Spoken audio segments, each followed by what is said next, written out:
আপনারা দেখছেন নিউজ তৎকাল 24। নমস্কার, নিউজ তৎকাল 24 এর পর্দায় আপনাদের সকলকে স্বাগত। আপনাদের সাথে আমি দেবব্রত। দেখে নেব এখনকার সংবাদ শিরোনামগুলি। রবীন্দ্র জয়ন্তীতে শান্তির বাজারে সাংস্কৃতিক উৎসব, প্রকাশ পেল দক্ষিণালোক। বিএমএস অটোরিকশা শাখায় গোষ্ঠীদ্বন্দ্ব, উত্তপ্ত বামুটিয়া। সাবরুমের কলাছাড়ের প্রতারণার অভিযোগ, আগরতলা থেকে আটক অভিযুক্ত। দীর্ঘদিন সংস্কারহীন সাবরুম মনুঘাট রাস্তা, চরম ভোগান্তিতে এলাকাবাসী। আগুন নেভাতে গিয়ে আক্রান্ত দমকল কর্মী, মামলা বিশ্রামগঞ্জ থানায়। স্বামীর মৃত্যুর পর শ্রাদ্ধের খরচ জোগাড়ে অসহায় স্ত্রী ও নাবালক ছেলে। এখন সংবাদ বিস্তারিত। কবিগুরু রবীন্দ্রনাথ ঠাকুরের জন্মজয়ন্তী মানে বাঙালির আবেগ, সংস্কৃতি ও সাহিত্য চর্চার এক অনন্য উদযাপন। সেই আবেগকে ঘিরে শান্তির বাজারের মুকুট অডিটোরিয়ামে অনুষ্ঠিত হলো এক বর্ণাঢ্য সাংস্কৃতিক অনুষ্ঠান। রবীন্দ্রনাথ ঠাকুরের 165তম জন্মজয়ন্তী উপলক্ষে আয়োজিত এই অনুষ্ঠানে সাহিত্য, সঙ্গীত ও সংস্কৃতির অপূর্ব সমন্বয়ে মুখর হয়ে ওঠে গোটা প্রাঙ্গণ। শান্তির বাজার তথ্য ও সংস্কৃতি দপ্তর, শান্তির বাজার পুর পরিষদ এবং শান্তির বাজার মহকুমা সাহিত্য পরিষদের যৌথ উদ্যোগে আয়োজিত অনুষ্ঠানের সূচনা হয় প্রদীপ প্রজ্বলন ও বিশ্বকবির প্রতিকৃতিতে পুষ্পার্ঘ্য অর্পণের মাধ্যমে। অনুষ্ঠানে উপস্থিত বিশিষ্ট অতিথিরা রবীন্দ্রনাথের সাহিত্য, দর্শন ও মানবিক চেতনার বিভিন্ন দিক তুলে ধরেন। অনুষ্ঠানে উপস্থিত ছিলেন শান্তির বাজার বিধানসভার বিধায়ক প্রমথ রিয়াং, দক্ষিণ ত্রিপুরা জেলা পরিষদের সভাধিপতি দীপক দত্ত, পৌরমাতা স্বপ্না বৈদ্য, জেলা স্বাস্থ্য ও শিক্ষা বিষয়ক স্থায়ী কমিটির চেয়ারম্যান শম্ভু মানিক সহ অন্যান্য বিশিষ্ট ব্যক্তিত্বরা। এদিনের অনুষ্ঠানের অন্যতম আকর্ষণ ছিল শান্তির বাজার মহকুমা সাহিত্য পরিষদের প্রথম বার্ষিক পত্রিকা দক্ষিণালোকের আনুষ্ঠানিক মলাট উন্মোচন। অতিথিরা পত্রিকাটির প্রশংসা করে বলেন, এই ধরনের উদ্যোগ আগামী দিনে এলাকার সাহিত্য চর্চা ও নবীন লেখকদের উৎসাহিত করতে গুরুত্বপূর্ণ ভূমিকা পালন করবে। অনুষ্ঠানে আয়োজিত কবি সম্মেলনে মহকুমার বিভিন্ন প্রান্ত থেকে আগত কবিরা স্বরচিত কবিতা পাঠের মাধ্যমে কবিগুরুকে শ্রদ্ধা জানান। পাশাপাশি রবীন্দ্রসঙ্গীত ও বিভিন্ন সাংস্কৃতিক পরিবেশনা উপস্থিত দর্শকদের মুগ্ধ করে। ব্যুরো রিপোর্ট, নিউজ তৎকাল 24। নমস্কার আপনাদের সবাইকে, যারা এখানে আপনারা বিভিন্ন চ্যানেল থেকে আজকে আমাদের শান্তিবাজার অনুষ্ঠানে এসেছেন।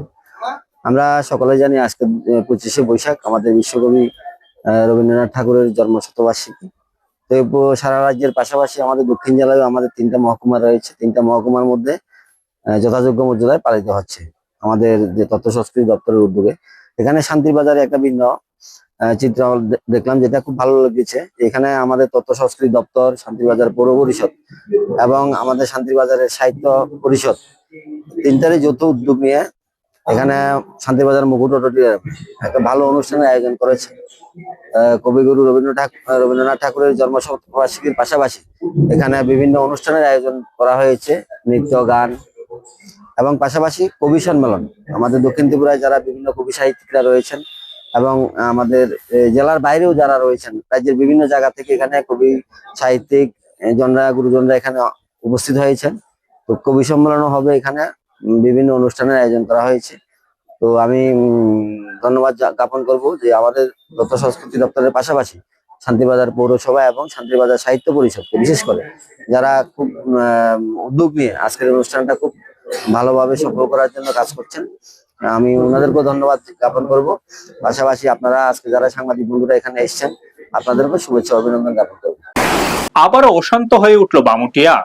অটোরিকশার লাইন নম্বর ধরাকে কেন্দ্র করে বিএমএস বামুটিয়া অটোরিকশা ব্লক শাখার দুই পক্ষের মধ্যে তীব্র সংঘর্ষের ঘটনায় রক্তাক্ত হলেন এক অটো চালক। ঘটনাকে কেন্দ্র করে এলাকা জুড়ে চাঞ্চল্যের সৃষ্টি হয়েছে। জানা যায়, শনিবার কালীবাজার এলাকায় অটো লাইনের নম্বর ধরাকে কেন্দ্র করে প্রথমে বচসা এবং পরে হাতাহাতির ঘটনা ঘটে। অভিযোগ, প্রণব বণিক নামে এক অটো চালকের উপর হামলা চালান সুদীপ্ত দাস নামে আরেক অটো চালক। হামলায় গুরুতরভাবে আহত হন প্রণব বণিক। রক্তাক্ত অবস্থায় স্থানীয় লোকজন তাকে উদ্ধার করে নিকটবর্তী হাসপাতালে নিয়ে যান। স্থানীয় সূত্রে খবর, দীর্ঘদিন ধরে বিএমএস অটোরিকশা বামুটিয়া ব্লক শাখার কমিটি গঠনকে কেন্দ্র করে আভ্যন্তরীণ দ্বন্দ্ব চলছিল। এই দিনের ঘটনাও সেই গোষ্ঠী দ্বন্দ্বেরই বহিঃপ্রকাশ বলে মনে করছেন অনেকেই। ঘটনার প্রতিবাদে ক্ষুব্ধ অটো চালকদের একাংশ বিএমএস অটোরিকশা বামুটিয়া ব্লক শাখার অফিসে তালা ঝুলিয়ে বিক্ষোভ দেখান। পরিস্থিতি উত্তপ্ত হয়ে উঠলে কালীবাজার এলাকায় মোতায়েন করা হয় বিশাল পুলিশ বাহিনী। উল্লেখ্য, গত কয়েকদিন ধরে বিভিন্ন ইস্যুকে কেন্দ্র করে বামুটিয়া এলাকায় অটো শ্রমিকদের মধ্যে উত্তেজনা বাড়ছিল। এদিনের রক্তক্ষয়ী সংঘর্ষ সেই পরিস্থিতিকে আরো জটিল করে তুলেছে। ব্যুরো রিপোর্ট, নিউজ তৎকাল 24। আমি বাড়ি থেকে ঘন্টা দুয়েক হইব আমি কালীবাজারে আইছি। আমি নাম্বার ধরতে আইছি। নাম্বার ধরতে হওয়ার পরে আমারে সুদীপ্ত সুরজিৎ আমারে বাধা দিছে, নাকি তারা নাকি কইতাছে যে বিএমএস এর নাকি বলে কাগজ করতে হইব, ছাড়পত্র দিতে হইব। তার আগে তারা একটা দোষ করছে। আমি একটা থানাতে এফআইআর করছিলাম আমি সেফটির লেগে। এই সেফটির লেগে থানাতে এফআইআর করার পরে তারা একটু হেনস্থার শিকার হয়েছে। তারা এখন জোরপূর্বক আমি রাস্তা দিয়ে এসে আইতে যাইতে প্রত্যেক সময় গাড়ি আটকে প্যাসেঞ্জার নামাই দেয়। আজকে আমি হঠাৎ করে এসে আমি নাম্বার ধরতে গেছি সকালবেলা। নাম্বার ধরতাম, যাওয়ার পরে সুদীপ্ত সুরজিৎ আমার উপর ডাইরেক্ট অ্যাটাক করছে। দীর্ঘ কয়েক মাসের আতঙ্ক, উদ্বেগ আর অপেক্ষার অবসান। অবশেষে আগরতলা থেকে আটক করা হয়েছে দক্ষিণ ত্রিপুরার কলাছড়া এলাকার অভিযুক্ত গৌতম ভৌমিককে। তার বিরুদ্ধে প্রায় 50 লক্ষ টাকারও অধিক অর্থ নিয়ে পালিয়ে যাওয়ার গুরুতর অভিযোগ উঠেছিল। জানা যায়, গৌতম ভৌমিক পূর্বে সাবরুম ভূমিহীন কলোনিতে বসবাস করতেন এবং গত 1 বছর ধরে কলাছড়া এলাকায় থাকতেন। অভিযোগ, তিনি বিভিন্ন মানুষের কাছ থেকে রাবার ও গরু বিক্রির নামে বিপুল পরিমাণ টাকা সংগ্রহ করেন। এরপর হঠাৎ করে নিখোঁজ হয়ে যান তিনি। ঘটনার পর থেকে প্রতারিত পরিবারগুলোর মধ্যে চরম উদ্বেগ দেখা দেয়। দীর্ঘদিন কোনো খোঁজ না মেলায় ক্ষতিগ্রস্তরা বেশ চিন্তিত ছিলেন। পরে অভিযুক্ত গৌতম ভৌমিক আগরতলা এসেছেন তা জানতে পেরে সমস্ত ক্ষতিগ্রস্তরা একত্রিত হয়ে আগরতলা থেকে আটক করে কলাছড়ায় নিয়ে আসেন। তবে প্রতারিত মানুষেরা দ্রুত তাদের অর্থ ফেরতের দাবি জানিয়েছেন। এখন দেখার বিষয়, ক্ষতিগ্রস্তরা কবে নাগাদ সেই অর্থ আদায় করতে পারেন। ব্যুরো রিপোর্ট, নিউজ তৎকাল 24। এখানে সবাই আটকালো, কিসের জন্য আটকালো? টাকার জন্য। কি টাকা? ওই কেউ থেকে রাবার নিয়েছি, কেউ থেকে সুদে টাকা নিয়েছি, এই জন্য আসছি। কত টাকা আনুমানিক? সুদ ছাড়া যারা থেকে ওরা সুদের কথা বলে না, যারা সুদ ছাড়া নিছে সুদ ছাড়া নিয়েছি, এটির জন্য আটকেছি। কত টাকা টোটাল, কত টাকা হবে? এই 49 লাখ। কি হচ্ছে ঘটনা?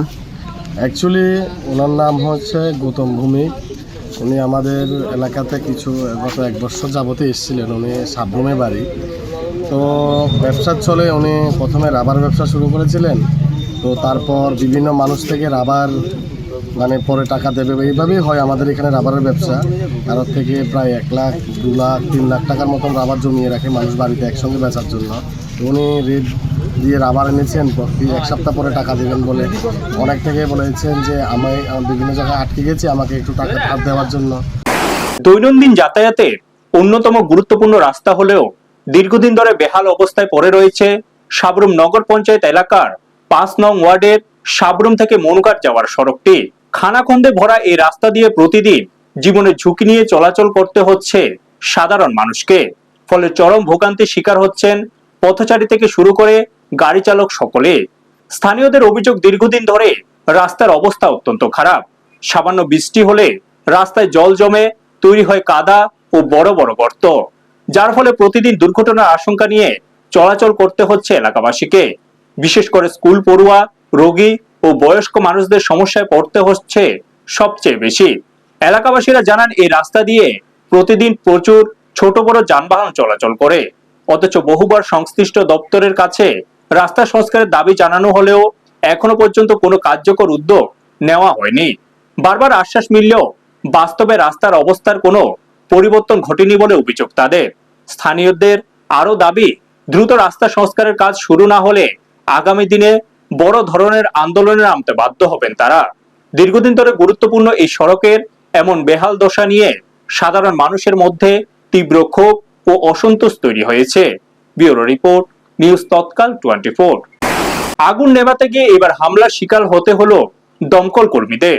বিশ্রামগঞ্জ বাজারে ভয়াবহ অগ্নিকাণ্ডের ঘটনাস্থলে পরিস্থিতি নিয়ন্ত্রণে আনতে গিয়ে আক্রান্ত হন দমকল বিভাগের কয়েকজন কর্মী।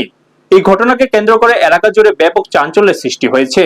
জানা যায়, আগুন লাগার খবর পেয়ে দমকল কর্মীরা দ্রুত ঘটনাস্থলে পৌঁছে আগুন নিয়ন্ত্রণে আনার কাজ শুরু করেন।